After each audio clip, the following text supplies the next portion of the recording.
자, 애널리스트 코너고요. 가장 좀 걱정들도 많이 되시거나 궁금하실 수 있는 섹터입니다. 자동차 산업인데 이 사면 초과라는 말이 맞는지는 모르겠습니다만 지금은 좋지 않은 상황들이 분명히 있는 거죠. 과연 어떻게 판단을 해야 될지 들어봅니다. 유진투자증권 리서치센터 자동차 애널리스트 이재일 연구원 함께합니다. 어서 오십시오. 안녕하십니까. 자, 사면 초과 이게 맞나요? 원자재 값은 오르고 있고 판매처 한 곳은 지금 날아가게 생겼고 러시아라고 하는 시장이 거기에 이제 유가는 뛰고 있어서 휘발유, 뭐 경유값 다 오르고 있잖아요. 네. 여기에 또 니켈 가격까지 폭등을 해서 2차 전지, 배터리 이쪽도 상황이 안 좋고 거기에 차량용 반도체도 지금 녹록치는 않을 거고 뭐 하나 좋은 거 찾기는 굉장히 어려운 상황일 텐데 어떨까요? 이 자동차 업종에 대해서. 뭐 일단 러시아 쪽 말씀을 드리면은 뭐 하나씩 풀어볼까요? 네. 뭐 현재 상황이 굉장히 좀 안 좋은 거는 맞습니다. 일단 러시아 공장이 가동을 중단을 한 상태인데 현재 이제 수출 제재가 지속이 되고 있기 때문에 뭐 어느 시점에 이제 가동이 된다라고 좀 말씀드리기 어려운 상황이라서 당분간은 이제 생산 차질이 러시아 시장에서 지속될 것 같다. 좀 이렇게 봐야 될 것 같고요. 현실은 어쩔 수 없군요. 네, 그 부분은 좀 어쩔 수 없을 것 같고, 네. 그리고 이제 러시아나 이제 우크라이나 같은 경우가 생산하고 이제 수출하는 원자재들, 뭐 이런 부분들이 지금 차질을 빚으면서 관련된 원자재들 가격들이 좀 폭등을 하고 있습니다. 이 중에서 좀 많이 문제가 되는 게 이제 차량용 반도체, 뭐 반도체 관련해서 네온이라고 하는 가스를 이제 수출을 하는데 네. 이게 이제 미국에서 생산하는 반도체에 상당히 많이 사용이 된다고 하기 때문에 요것 때문에 이제 추가적으로 생산 차질 빚어질 가능성들이 좀 제기가 되고 있습니다. 그래서 현 시점은 이제 아무래도 우크라이나 사태가 전쟁이기 때문에 굉장히 좀 광범위하게 영향을 미치는 걸로 봐야 될 것 같고요. 뭐 EU 시장에 미치는 영향이라든지 아니면 이제 반도체 생산 차질 영향 그리고 또 이번 시장 전반적으로 지금 또 유가 급등으로 인한 영향들이 있기 때문에 이 부분이 좀 굉장히 불확실성을 좀 확대하는 국면이다라고 좀 봐야 될 것 같습니다. 네. 일단은 뭐 당면한 현실에 대해서는 부정할 수는 없는 거고 그것을 얼마나 이제 대안적으로 찾아내고 피해를 최소화시키고 정상화됐을 때 또 치고 나가느냐 이게 이제 포인트일 텐데 주식시장은 항상 뭐 좀 빠르잖아요. 그렇죠. 보통 재료들이 등장할 것 같으면 주가가 먼저 선반영해서 조정을 받고 그리고 만약에 이제 회복될 것 같으면 또 선제적으로 주가는 또 먼저 오르고 뭐 이렇게 되기 때문에 그렇죠. 상황들을 봐야 되는데 일단 현실은 딱 짚어봤습니다. 뭐 내용들이 대부분 노출되는 거라서 자 우크라이나 전쟁 이 타격에 주가가 하락 중인 현대차, 기아차 투자 심리는 아직 좀 무거운 것 같은데 먼저 현대차가 지난 2일에 2022년 CEO 인베스터 데이 이게 뭔죠? 투자 계획? 그렇죠. 뭐 앞으로 이제 10년, 그러니까 2030년까지의 투자 계획을 발표를 했습니다. 네. 뭐 현대차도 진행을 했고요. 다음날 이제 기아도 진행을 해서 이제 기아는 이제 2026년까지의 이제 투자 계획을 발표를 했고요. 그래서 앞으로 이제 미래차 전략을 어떻게 가져가겠다, 뭐 투자 금액을 어떻게 확대를 하고 그리고 전기차 생산 목표도 상향하는 좀 이런 이벤트가 있었습니다. 근데 뭐 전체적으로 봤었을 때 기존에도 사실은 한 2020년도에도 현대 기아차가 뭐 미래 플랜에 대해서 밝혔었는데 거기에서 좀 크게 이제 변화가 있었던 부분은 좀 많이 없었던 것 같고요. 뭐 기존 플랜에서 조금 더 이제 확장되고 그리고 개선된 판매 목표치 뭐 이런 것들을 좀 발표를 했다라고 봐야 될 것 같습니다. 네. 이번에 발표한 내용이 다른 글로벌 완성차 업체들, 경쟁사들이라고 봐야 되겠죠. 그쪽하고 비교하면 좀 어떤 면이 좀 차이가 있던가요? 뭐 아무래도 기존의 뭐 GM이나 뭐 폭스바겐 이런 업체들이 굉장히 공격적으로 전기차 플랜들을 발표를 했기 때문에 네. 사실 뭐 거기에 비교해서 뭐 아주 뭐 서프라이즈한 내용이 담겼냐라고 하면은 그렇지는 않았던 걸로 좀 판단이 되고요. 다만 이제는 좀 약간 뒤처지는 거 아니냐. 뭐 다른 업체들은 저렇게 앞서 나가고 있는데 좀 너무 이제는 좀 판매 목표들이 공격적이지 않다라는 의견들이 있었는데 거기에 이제 좀 발맞춰 가는 정도, 뭐 이 정도로 좀 판단을 해야 될 것 같습니다. 네. 지금 나가는 자료는 이재일 연구원이 따로 정리를 하신 유진투자증권 자료죠? 네, 맞습니다. 네. 보시면은 지금 뭐 미국 같은 경우는 2030년도 이후로 최소 50%에서 뭐 많게는 이제 60, 70%까지도 EV 판매 비중을 올리겠다라고 다들 얘기를 하고 있고 뭐 유럽 같은 경우는 조금 더 공격적입니다. 2030년 되면은 뭐 100% EV를 가겠다. 뭐 이렇게까지 지금 플랜이 나오는 상황이기 때문에 현대차 같은 경우가 이제는 3분의 1을 얘기를 했거든요. 35%를 얘기를 했는데 뭐 이제 높은 수준이긴 하지만 현재 비교해서 굉장히 이제는 뭐 글로벌리 리딩하는 뭐 그런 뭐 수준으로 발표를 한 거는 아니다라고 봐야 될 것 같습니다. 네.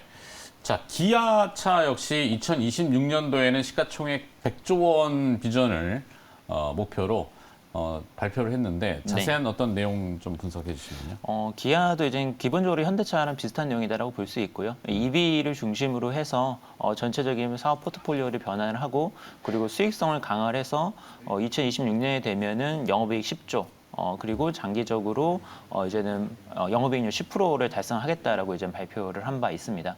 그래서 영업이익이 10조가 되면은 시가총액이 100조가 될 것이다라고 이제는 얘기를 했죠. 작년에 기아차 영업이익이 5조 원 정도 가량이 됐기 때문에 뭐 앞으로 5년 동안 영업이익을 2배로 늘리겠다라는 좀 포부를 밝혔다라고 볼 수 있습니다.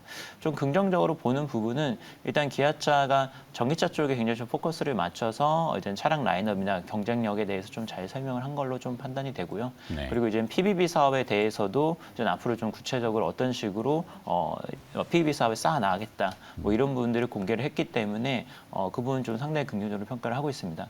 그리고 시가총액 100조라는 게 어떻게 보면은 굉장히 좀 사실 목표 시가총액 얘기가 쉽지 않은데 좀 주주 가치에 기반을 둬서 좀 앞으로 사업 목표를 설정하겠다라는 의미이기 때문에 그 부분도 이제는 투자자들 입장에서는 좀 긍정적으로 판단할 수 있는 부분이라고 보입니다. 네.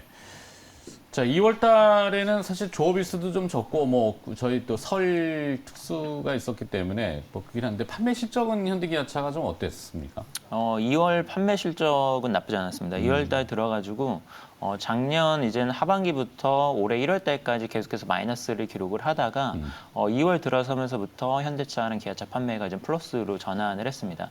그래서 도매 판매 기준으로 봤었을 때 2월 달에 현대차가 작년 2월하고 거의 비슷한 수준이었고요.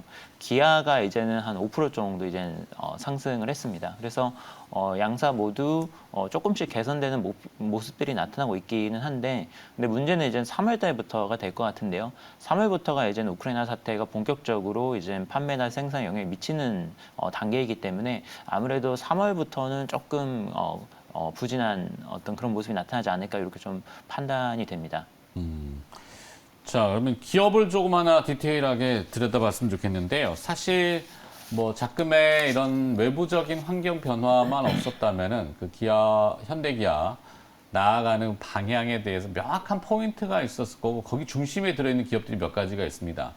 제가 알기로는 현대 오토에버가 상당히 그 중심에 있는 것 같은데 미래 전략의 핵심.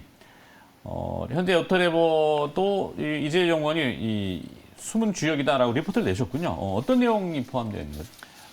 현대차 그 시인베스트데이에서 좀 특징적으로 볼 수 있는 부분이 2030년에 매출액의 30%가 소프트웨어로부터 발생을 할 것 같다라고 이제 그 플랜을 이제 발표를 했습니다. 그러니까 지금 당장 차량을 판매하고 뭐 이런 서비스를 제공하는 것뿐만 아니라 소프트웨어 기반의 어떤 매출 창출을 좀 얘기를 한 게 있고요. 그리고 ECU 같은 경우 최근에 이제 차량 반도체 부족 사태의 원인 중 하나가 차량이 복잡해지면서 드러나는 이슈가 많이 증가하기 때문에 그런데 그런 ECU 숫자를 앞으로 3분의 1로 줄이겠다. 뭐 이런 플랜들을 발표를 했습니다. 여기에서 좀 핵심이 되는 부분이 결국에는 차량형 소프트웨어 그리고 차량에 들어가는 어떤 소프트웨어 플랫폼이라고 볼 수 있는데요. 그리고 이거를 개발하기 위해서 앞으로 향후 한 12조 원 정도를 2030년까지 투자를 하겠다라고 얘기를 했습니다.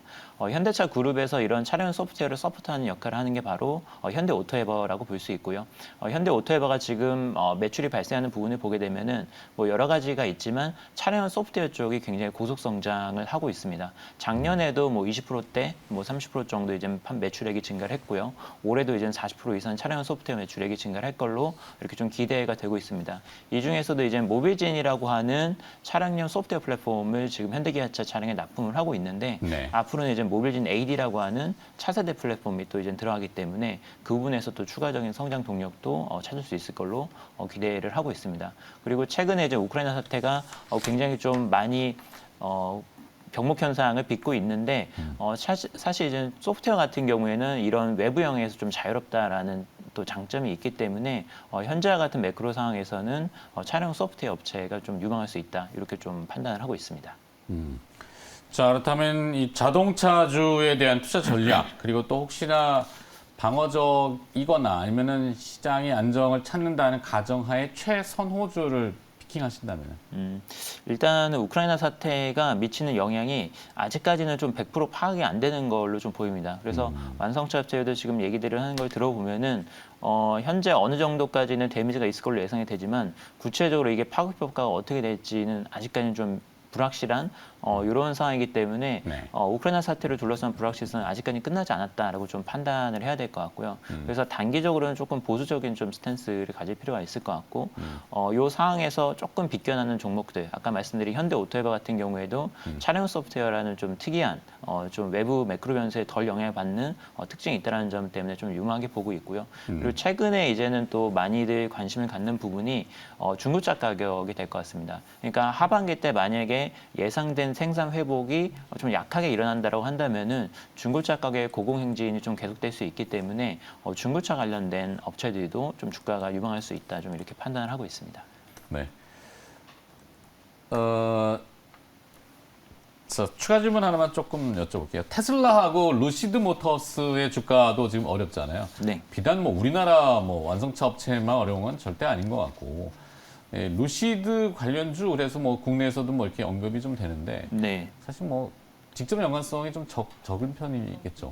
지금 뭐 아무래도 생산 자체가 문제가 되다 보니까 지금 뭐 루시드 모터스도 그렇고 뭐 리뷰안도 그렇고 2022년도 생산 계획들을 다들 하향 조정을 하는 추세입니다. 그래서 생산 차질은 불가피한 건가요? 네, 그래서 지금 작년 4분기 실적 발표하면서 올해 생산 목표치들을 다들 좀 내리고 있는 상황이라서 이 부분이 좀 불확실성이 있는 것 같습니다. 그러니까 지금은 반도체도 이제는 조금 더 문제가 심각해질 가능성이 생겼고 거기다 추가적으로 2차전지 배터리 쪽에서도 원가 부담을 좀 어떻게 커버를 할 거냐 이 부분에 대해서 조금 의문들이 생기는 상황이기 때문에 이 불확실성은 당분간은 지속이 될 것 같다. 지금은 이 데미지가 얼마다라고 명확하게 나오기보다는 악영향이 있지만 어느 정도인지는 좀 다들 생각을 하고 있는 뭐 이 정도 단계로 봐야 될 것 같아요. 네. 또 하나의 뉴스는 이제 그 12일자 발표였던 것 같은데 미국에서 이제 운전대하고 페달이 없는 자율주행차 네, 맞습니다. 생산 주행이 가능해졌다. 운전대도 페달이 없으면 그냥 앉아만 있어야 되는 건데. 네, 그렇죠. 이게 뭐 어떤 일일까요? 도로교통안전국에서 그 미국에서 발표한 것 같은데 보험 이슈라든지 뭐 이런 것들이 좀 해결이 된 모양이네요. 레벨 3 이상의 자율주행 기술이 도입될 수 있는 기반이 좀 마련이 됐다라고 볼 수 있을 것 같고요. 기존에는 사실은 뭐 운전대를 꼭 잡고 있어야 된다든지 그렇죠. 뭐 이런 규정들이 보조적으로 있었기 이렇게. 때문에 예, 보조 장치이기 때문에 운전자가 항상 주행에 집중을 해야 된다. 뭐 이런 것들이 규정이 있었기 때문에 레벨 3 이상이 사실은 법적으로 도입이 될 수 있는 근거가 없었습니다. 근데 이제는 법적으로 도입될 수 있는 근거가 생겼고 사실은 많은 업체들이 우리가 법적인 규제만 해결이 되면은 레벨 3 이상을 도입할 수 있다라고 얘기를 하고 있고 뭐 대표적으로 뭐 다임러 벤츠라든지 네. 뭐 아니면 GM이라든지 뭐 GM 같은 경우도 뭐 슈퍼크루즈를 넘어서 울트라 크루즈 얘기를 하고 있거든요. 그리고 현대차 같은 경우에도 올해 연말부터 지구공에 들어가는 이제는 HD의 레벨 2 같은 뭐 이런 것들이 다 레벨 3 이상을 얘기를 하고 있기 때문에 이런 상품들이 미국에서 본격적으로 판매될 수 있는 근거가 좀 마련이 된 계기다라고 볼 수 있을 것 같습니다. 알겠습니다. 기술은 계속 진보하고 있다. 이렇게 정리하겠습니다. 네. 유진투자증권 리서치센터 자동차 애널리스트 이재일 연구원이었습니다. 고맙습니다.